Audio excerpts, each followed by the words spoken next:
Hey everyone, and welcome to another edition of Golf Business Live, the show by, for, and about business, the business of golf, and golf course owners and operators. I'm your host, Michael Williams.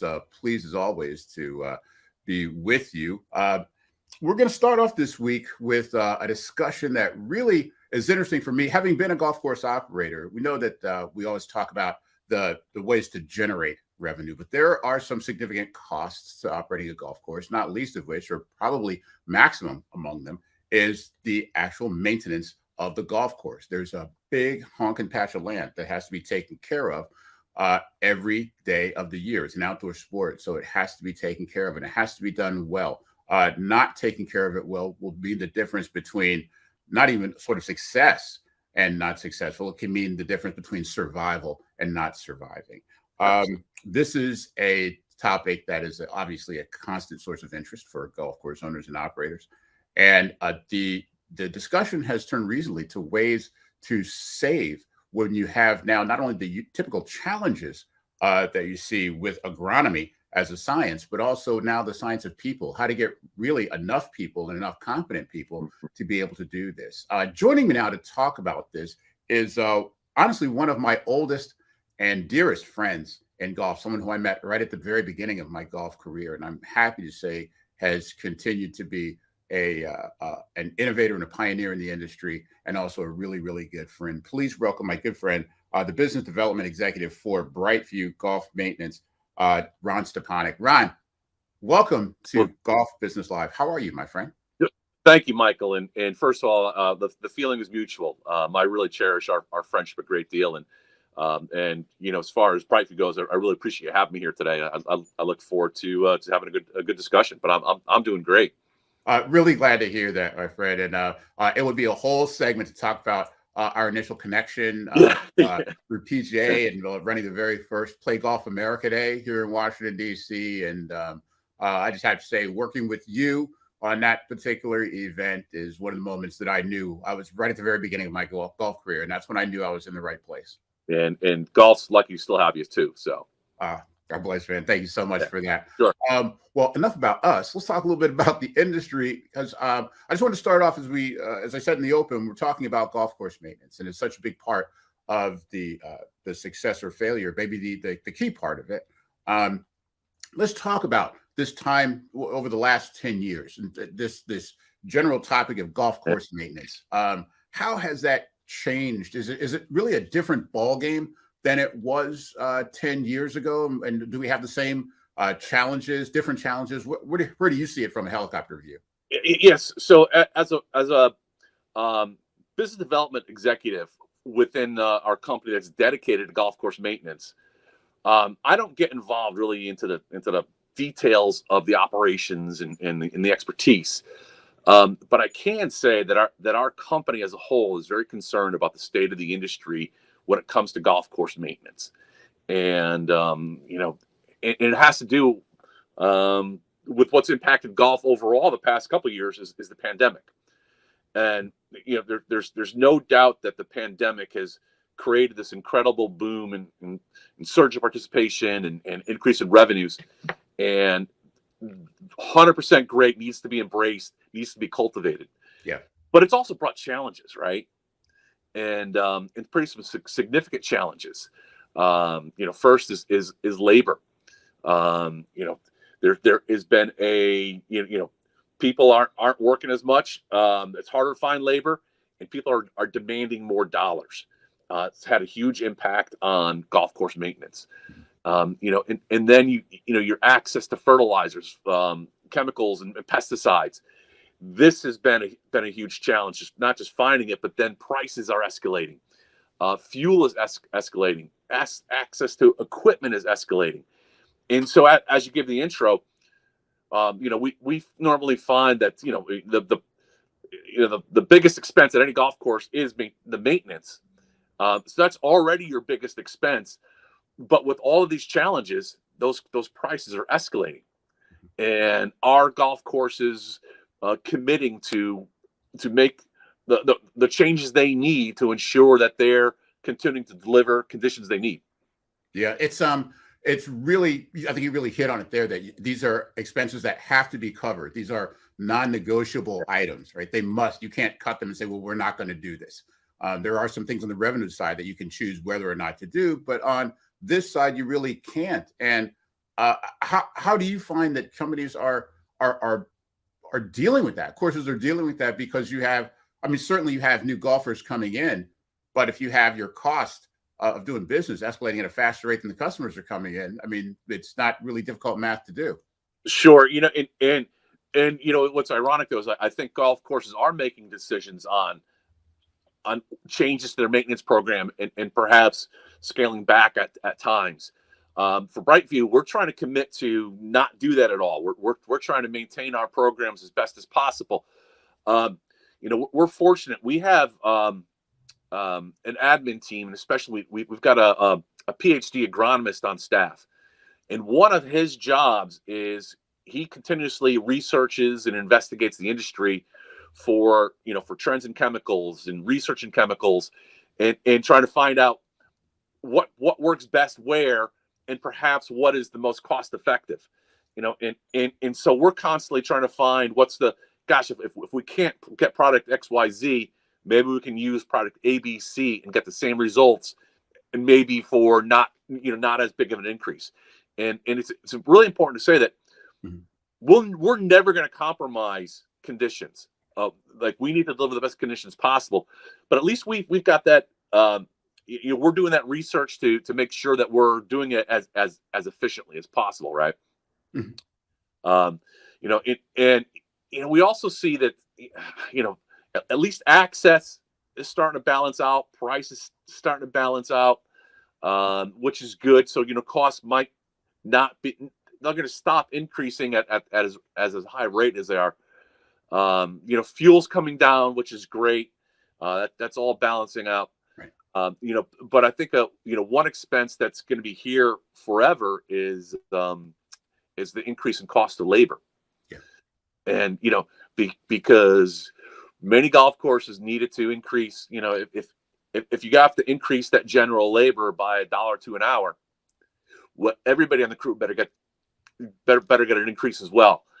And once they're increased, and especially if they're good people, there's no going backwards. So that's a fixed expense to your maintenance program for sure. Yeah, and I've heard a lot about from people who are really on top of managing and overlooking this labor force nationally, that there's sort of a graying of that general workforce of the people who are really into the golf course maintenance, superintendents.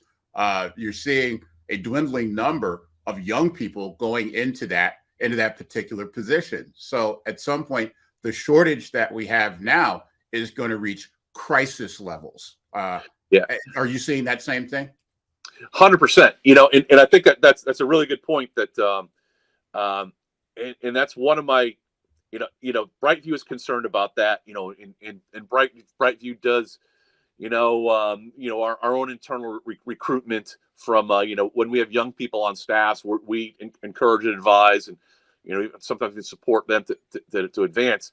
But when I saw you at Golf Inc., one of my highlights was getting to see Jay Karen talk about how the industry is coming together. Golf course owners, golf course superintendents, and PGA, and they're going to collaborate on a plan for recruiting young people to come into the golf industry, regardless of what role it's in, right? Because and also jobs are changing, and I know, like, there's a higher emphasis on work-life balance, and that's real. The tradition of the golf pro and superintendent working 7 days a week, open to close, so on and so forth, that needs to be addressed, and it is being addressed. And I think that, as golf course owners, they really need to embrace that concept. To, if they've got somebody good, they've got to be thinking about, how can I keep that person? And especially now, if they can keep that person happy, it's going to help attract younger people to follow them as well. But that is a big concern about the industry for sure. Excellent. So excellent stuff. We're all seeing the same thing in that labor market. So we know that that's a challenge. And now that we've sort of we've sort of alluded to some of the things that you do. I want you to take a deep dive and sort of from the top talk about Brightview, what Brightview is, what it does, and how it helps to address some of these critical issues for golf course owners and operators. Sure. So, when you look at the golf industry, there are, 14,000 golf businesses out there. And of those, about 2,000 or more than that outsource the entire operation. And that's very popular. And there's a lot of benefits to that. But it's, someone does the pro shop, the marketing, the finance, the restaurant, and the maintenance. Brightview, our niche is we outsource, but we only outsource the maintenance. So, and you supply the maintenance for owner operator. Yeah. So we supply it. And, and one of our selling points is that, we feel as though this is the only thing we focus on. So we'd like to think we're the best at the industry of doing it. But also for a golf course, you can rest comfortably that our focus on your conditions is never going to get diluted. We're not going to have to worry about what's happening in the pro shop market. So we want to deliver the best conditions possible at all times. And so, how are we addressing some of these? First of all, we've been doing this for 40 years. And we've got a wealth experience, wealth expertise and resources. Again, on staff, we've got a PhD agronomist, certified golf course superintendent, team of certified golf course architect, golf course superintendents. And when we approach a golf course, we use a science-based approach to customize maintenance programs. And in doing so, we know that we create numerous efficiencies in terms of uses of chemicals, fertilizers, pesticides. All right, because we know to an exact science what our plan is at the beginning of the year. We also, being as big as we are, because Brightview is way beyond golf maintenance. We have massive purchasing power, so we can get things at better prices from chemicals and equipment. And we also come with a corporate HR department, which really impacts, benefits, which helps the labor, safety, and we also have it helps a lot with recruitment. But so we're proven to think efficiently. We've got massive purchasing power, which helps scale down the cost. And I'm not going to say that we've got a magic wand that I can solve anyone's recruitment problems, but we're going to be a lot more proficient at recruiting people, whether it be the superintendent or just your seasonal help. We're more proficient at doing that. And Michael, at the end of the day, we know that when we talk to a golf course, we're partnered with 80 golf courses out there. When we're working with them, our goal is to either find out what their budget is, stay within that budget, and give them a maintenance program that's going to improve their conditions, or we're going to come up and we're going to give them a maintenance program that's going to be the same as they're seeing, but it's going to save them money. And if we can do either of those two things, we're going to help them be more successful.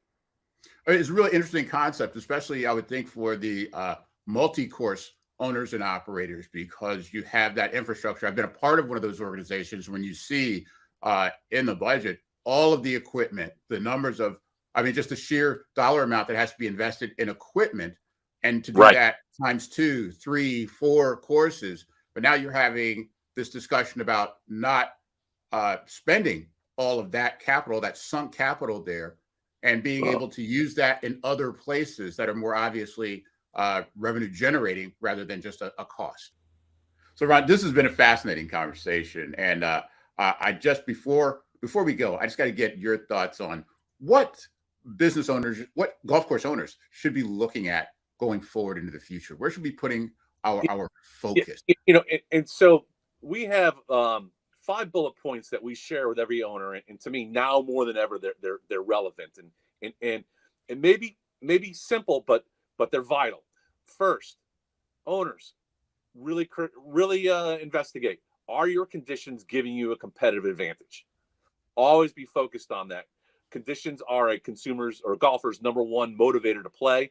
So you want to make sure that you're giving the best conditions possible.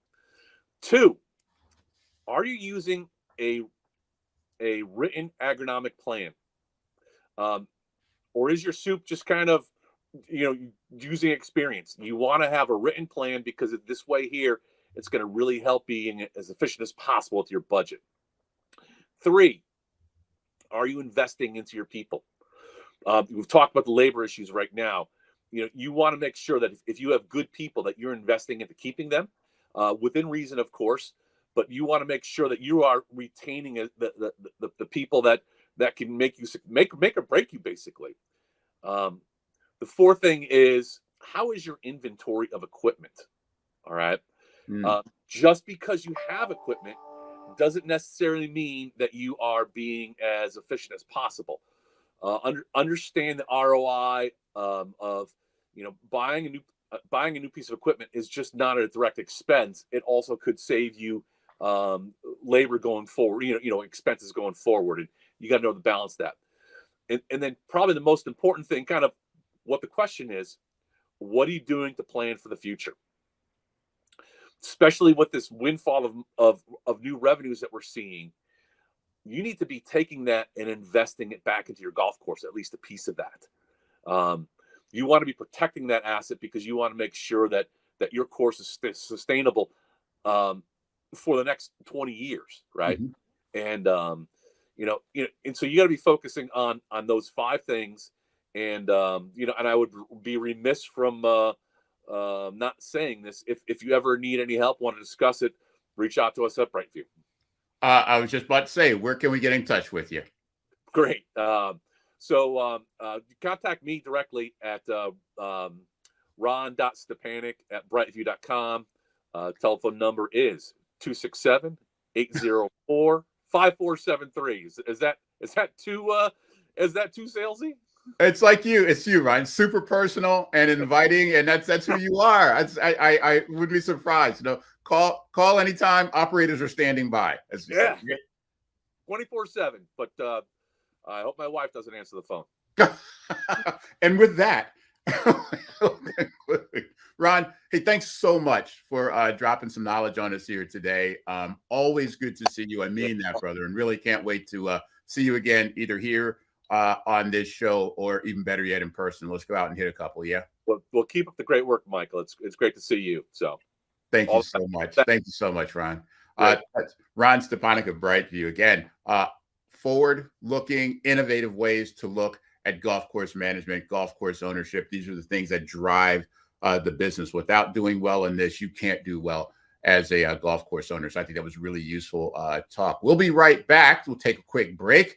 And when we come back, there'll be house chat with the one and only Matt Pringle from the USGA Green Section, who is going to continue to give us some of the best knowledge. This has been a great episode. You're going to get a lot of knowledge from this one. You want to put this one in the archives, put it up on the shelf, and save it, and open in case of emergency. Okay. We'll be right back. Michael Williams, Golf Business Live. Welcome back to Golf Business Live. I'm your host, Michael Williams, and we're doing our favorite thing, which is house chat. Those people that we are talking to in house chat are the people who are most interesting and most relevant to your business. And I'd say, as golf course owners, sort of the operative word there is golf course. There's nothing more important than that green grass where we experience the game. And there have been so many advances, so many things that have changed, so many great advances, and also so many new issues to concern us as golf course owners. And the USGA is an organization that sort of dedicates itself to making those technical advances and to solving those questions and answering those questions and solving those problems. Nobody has been more instrumental over the course of the last 20 years than our next guest. He is the managing director of the USGA Green Section, with a resume that includes so many patents and innovations that it would take our entire segment to list them here. So I will just let you Google him and get some more information on him. But we are so pleased to have as our guest the managing director of the USGA Green Section, Matthew Pringle. Matt, welcome to Golf Business Live, and so good to see you again. Thank you, Mike. It's so good to see you again too. Yeah, happy to be here. We love our relationship with the NGCOA, and there's no more important thing that I can do for me and the USGA and the Green Section than to talk to you today. So I'm really looking forward to it. Well, that's outstanding. And again, you don't have to sell me on the USGA and what you guys do. As you know, I'm one of the bigger fanboys out there when it comes to the USGA. So appreciative what you guys do, and really looking forward to the conversations here today. But I want to start with sort of a description of the USGA, because there were so many people, they think of the USGA and they think of your championship series, the great championships that you put on. But the Green Section is critical to the actual game of golf for the rest of us who aren't competing in championships. So maybe the elevator pitch on what the Green Section is and does. Well, let me give you a quick elevator pitch of what the USGA does, because our new CEO, Mike Wan, he's done a great thing in taking our USGA and turning it into an acronym for what it is that we do, which is we unify the game, we showcase the best in the game, we govern the game, and then we advance the game. So unify is, a lot of around the handicap system and how we can have, different players. I'm a 9 handicap, and we can have I could play a game with a scratch golfer or an 18 handicap and have a good time doing it. You mentioned what we're most known for, which is our championships, and that's really where we get a chance to showcase the game. In our museum, we get to showcase, the history of the game there as well. Everybody, I think most people know us for our governance activities, whether those are the rules of golf or the rules of handicapping or the amateur status or equipment standards, which is where I spent most of my career with the USGA.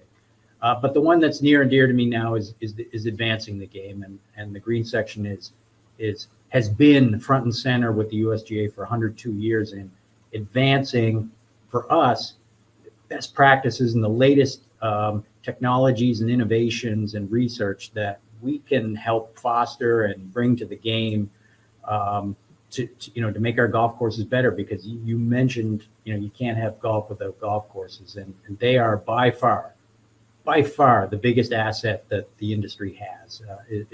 Taking care of them, making sure they're sustainable for our kids is absolutely critical. So with respect to what the Green Section does, so we're a department within the USGA. We just celebrated our 102nd anniversary. And for all that time, the foundation of what we do is we either conduct or fund research on turf grass and environmental advancements. And more recently, we've been getting into more overtly things that really affect the quality of the playing experience that aren't necessarily agronomic. They're not necessarily growing grass, like pace of play and where tees should be on the golf course. We've gotten a little more involved in that. But when it comes to the on-course golf experience, that's what the Green Section is about. 70 years ago-ish, we introduced a consulting program. So and we still have this today, and it's a crown jewel for the Green Section, where we've got agronomic experts situated around the country. Almost exclusively, they're ex-superintendents. So they're and all of them are highly experienced in the challenges that are taking place in the whatever market they serve in particular. And we've been doing that for 70 years and have grown that part of our business in the last 3 years by about 60%. So we're really getting a lot more reach, and we're seeing a lot more golf courses now than we have been in recent times. And then when I came over to the Green Section 3 years ago, I came with a small innovation team that we had started here at the USGA, and that really we're focused on a couple of products, an app that we call Deacon, that allows superintendents to understand a lot more about where the resources are going on their golf courses and how to deploy those the most efficient way. And we've got an exciting new tool called the GS3, which is our smart golf ball, where you can roll it on the putting surface or drop it on the putting surface and get measures of how smooth the putting surface is, how fast the green speed is, or how firm the putting surface is. So we're really excited about that tool, and that's we're going to roll out at the GCSAA show coming out in February. So we're really excited about that too. Yeah, you're doing quite a few things. The thing that comes to mind is we're so glad that you're using your powers for good rather than evil, because Yes. you can be like, Yeah, so it's funny you mentioned that, because for 16 years I was in equipment standards, and that was I had a very satisfying, very productive career there. But boy, there's nothing like you're not always patted on the back for being in essence a government, being like the government. Whereas with the Green Section, I think that not everybody knows us, and I hope that one of the reasons why we wanted to be great partners with you guys is to make sure that everybody knows about us in the game. But for those who do know us, they know that where our heart is at, and that's helping golf courses, and that can be very satisfying professionally. So I believe that. I've seen the evidence of that on the course and with the people that you interact with. I just want to ask you, I am old, so I am old enough to remember. You and me both, buddy. Right, it's what I aspire to. My career arc is to get older. That's what I'd like to do. I am old enough to remember when there wasn't a 3-point shot in basketball. That sort of changed everything. I was wondering, as you look over the past 20 or more years, as you look back over golf, is there anything? What major changes that you see? Is there something you can point to as sort of major guideposts or forks in the road? Things that may not be as dramatic as the change from a no 3-point shot to a 3-point shot, but things that really have changed the way we look at how we operate golf courses. I mean, you mean besides COVID? Up to and including. Right. Yeah. Yeah. I mean, like that question has so many different directions you could go. And I've been fortunate here at the USGA to sort of be able to touch a lot of it. Our team, in addition to consulting and building these tools and conducting research, is very actively participate with our championship team. We're the go-betweens between our championship directors and the golf course maintenance team.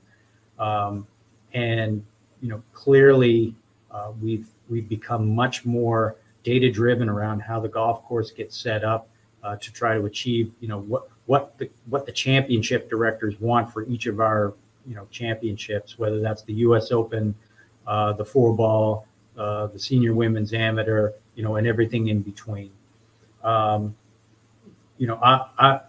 put sort of equipment, in the rear view mirror for the most part, but obviously, when I started in this industry, we were just starting. There were still lots of players playing persimmon clubs and laminated maple clubs, and now, look where we are. Sure. So that goes without saying. On the golf course side of things, which is what we're really here to talk about, and what we focus on in the Green Section. I think that many people can walk the golf course and they see what's on top of the surface. They see the green grass. They see hopefully in many cases the dormant grass in the lesser played areas, and they see turf grass where it's healthy, it's thriving, but it's firm and fast.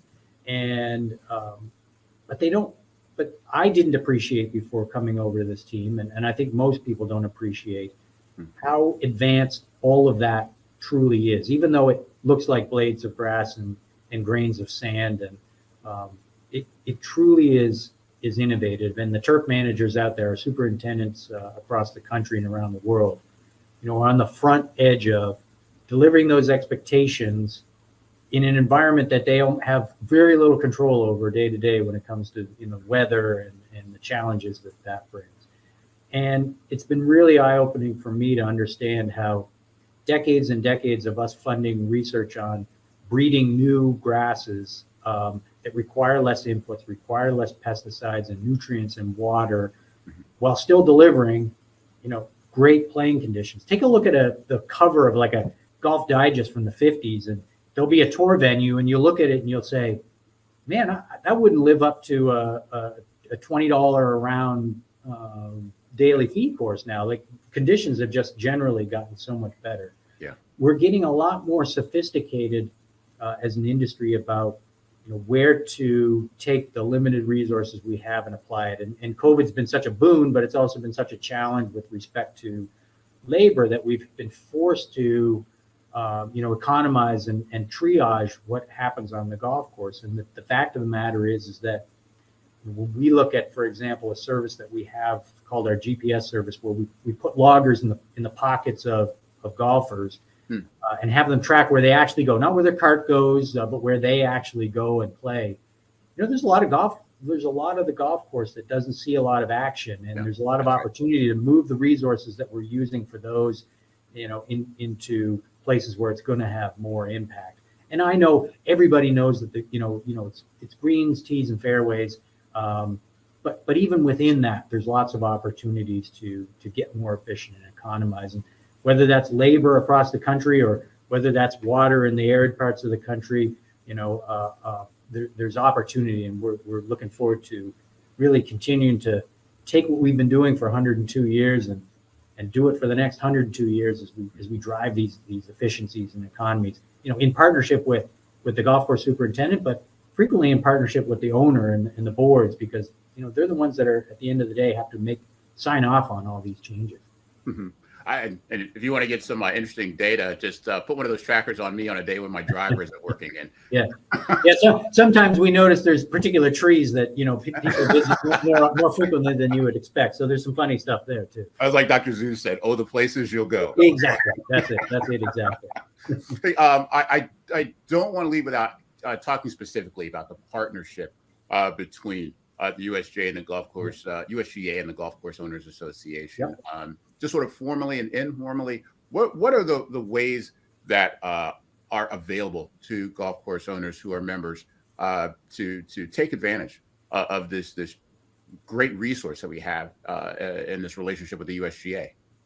Well, every golf course, whether they knows it or not, takes advantage of our research program. I would bet that if you sequence the DNA of just about every blade of grass on our golf courses, not to mention our home lawns and our sports fields, you'd be able to trace it back to breeding programs that the USGA has supported over the years. So whether you know it or not, our fingerprints are all over how golf courses are maintained, and I'm proud of that. We don't shout that from the mountaintops, and maybe we could do a better job. And this is an opportunity for me to do that a little bit quietly, the way the USGA likes to. But we do provide for free of charge our Green Section record, which is our bi-weekly publication that captures both what's going on in the research space and what our agronomists are seeing in the field, and also guest contributors, what's relevant and what are the most important pressing issues. And that's a free that's free to your members. It's also free to everybody else, but it's definitely free to your members. And then we also have our agronomic consulting program and our subscription-based tools, and we can share lots and lots of information with you about how those can help support what your members, what your owner and operators are trying to do for the golf course, obviously in partnership with the superintendent. We are very actively contributing to your meetings. We're always there. We're always talking to your members. Yeah. And you can just reach out to us and say, hey, tell us about how we can help you and your operation be more profitable, deliver the playing conditions that your golfers are looking to and expect at the price point that they're expecting to pay, and how to deliver that as efficiently as possible.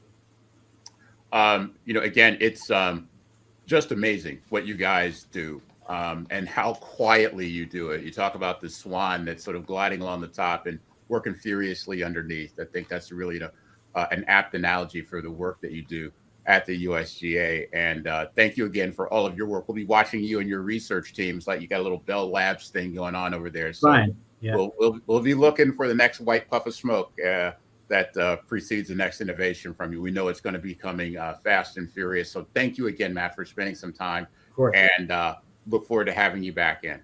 Anytime. I'd love it. Got it. That is Matt Pringle, the managing director of the USGA Green Section. You got to say, though, at the USGA, number one, if you haven't been to the headquarters, go check it out at Liberty Corners in New Jersey. It's an amazing place, the museum, the whole thing. But what always strikes me about the USGA is the amount of talent that's there, from Mike Wan, John Bodenhammer with championships.